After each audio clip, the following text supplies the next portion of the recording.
Bismillahirrahmanirrahim. Assalamualaikum warahmatullahi wabarakatuh dan salam sejahtera. Saya Siti Sarah Sofia binti Ramli, wartawan TVPSS anda pada hari ini. Hari ini saya berada di gerbang pintu masuk SMK Jalan 3 yang menjadi titik permulaan untuk Education Fun Run 2026 peringkat kebangsaan. Mari kita saksikan.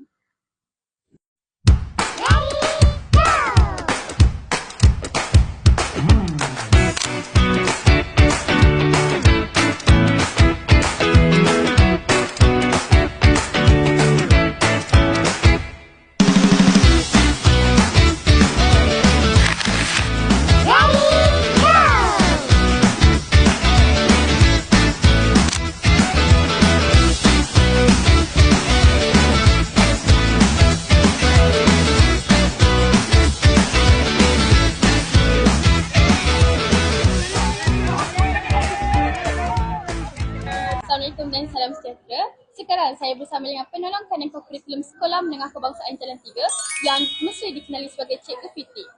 Baiklah Cikgu, soalan pertama. Apakah objektif utama penganjuran program Fun Run pada hari ini?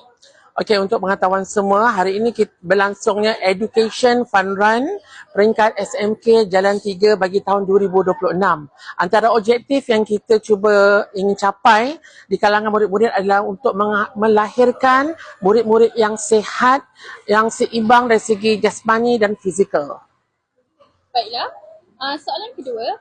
Pada pandangan Cikgu, apakah manfaat yang diperoleh warga sekolah melalui program ini? Diharapkan dengan program sebegini, murid-murid mendapat orang kata satu pengalaman baru dalam penganjuran Fun Run ini, sebab dalam Fun Run ini juga kita harapkan hubungan sesama rakan sebaya dapat terjalin dengan lebih erat lagi. Baik Cikgu, soalan terakhir. Apakah harapan Cikgu agar program seperti ini dapat diteruskan pada masa akan datang? InsyaAllah kita nampak lebih banyak yang kata respon yang positif. Baik Cikgu, terima kasih. Terima kasih.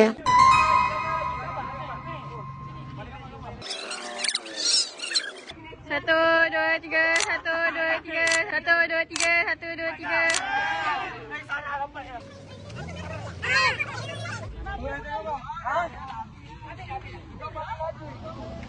Satu, dua, tiga, satu, dua, tiga, satu, dua, tiga.